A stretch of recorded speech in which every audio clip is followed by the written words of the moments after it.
The shadows that live in the walls. The pig family gathers in the living room. Peppa and George are playing, Mummy Pig is preparing dinner, and Daddy Pig is watching TV. Everything seems normal, but by evening Peppa begins to notice that the shadows on the walls are starting to move strangely. At first, it seems like a play of light, but soon the shadows start to take on bizarre shapes. As night falls, the shadows begin to behave more unusually. Peppa and George notice that the shadows on the walls move independently of them. Sometimes they get longer or shorter, but the most unsettling part is that they begin to change, as though something or someone is watching them. Peppa feels uneasy and tries to draw her parents' attention, but they reassure her that it's just reflections. However, when one of the shadows starts mimicking George's movements and then begins to shrink the space in the room, the parents realize that something is wrong. Later that night, Peppa wakes up with the strange feeling that someone invisible is surrounding her. The shadows on the walls become sharper and start to form faces, familiar yet distorted. One of the figures starts moving toward her, stretching out its hands as if it wants to break free from the wall. In a panic, Peppa calls out for her parents, but the shadows continue to move rapidly, filling every room. The walls start closing in, and the house grows darker and more menacing. Peppa realizes that these shadows are not just images, but the souls of those who once lived in this house and are now trapped in this space. The shadows are trying to capture the living to fill the voids left behind by their disappearance. Mummy and Daddy Pig try to find an escape, but the doors and windows are sealed shut. Panic sets in as the shadows begin to close in on the rooms, slowly swallowing everything around them. In the final moment, when it seems like the family might escape, Peppa realizes they cannot. The shadows grow more aggressive, and the family disappears from reality, becoming part of the walls. In their absence, distorted silhouettes of their faces remain on the walls. The house is once again empty, and the shadows watch those who might dare to enter. Peppa Pig. George has changed. One evening, Peppa's family was having dinner together. George looked tired and barely played with his dinosaur, which was unusual for him. "George, are you okay?" Peppa asked.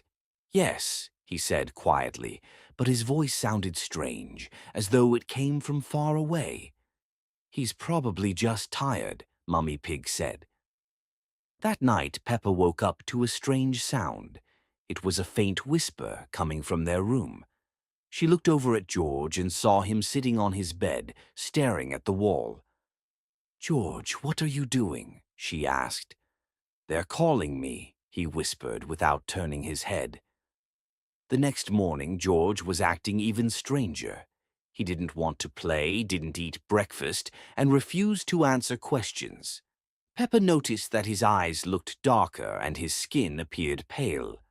"Mummy, what's wrong with George?" Peppa asked.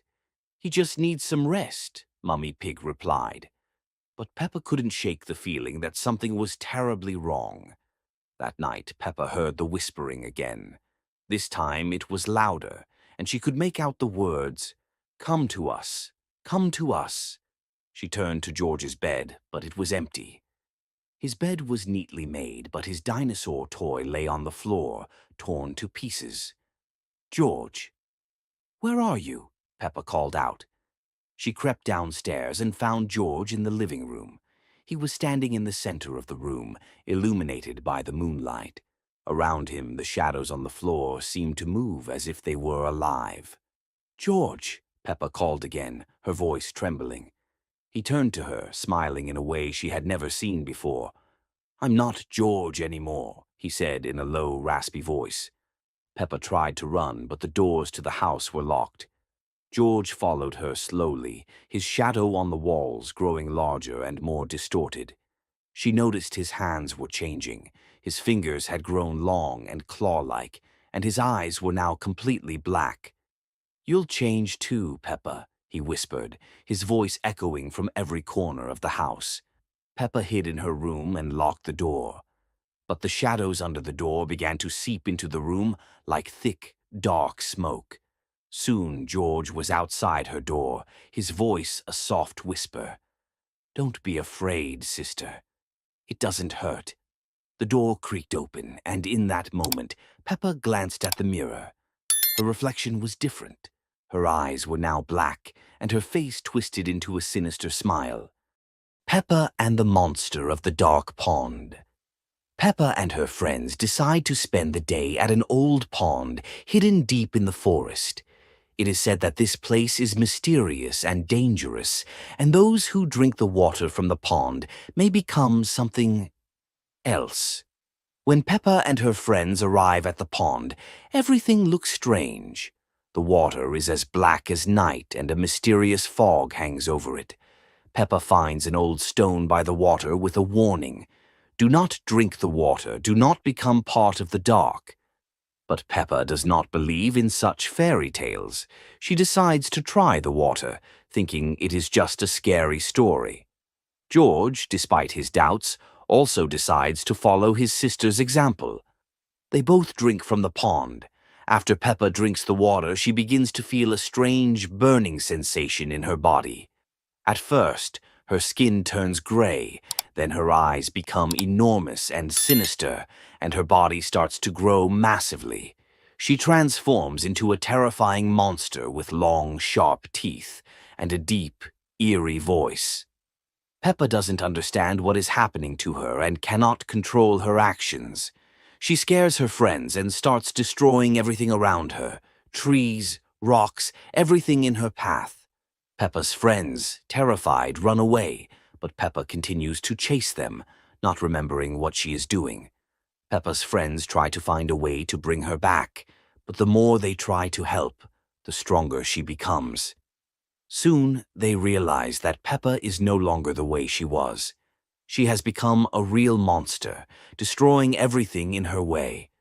They recall an old legend, but it turns out that no force of love or friendship can bring Peppa back. The curse of the pond is too strong, and within it lies a darkness that no one can overcome.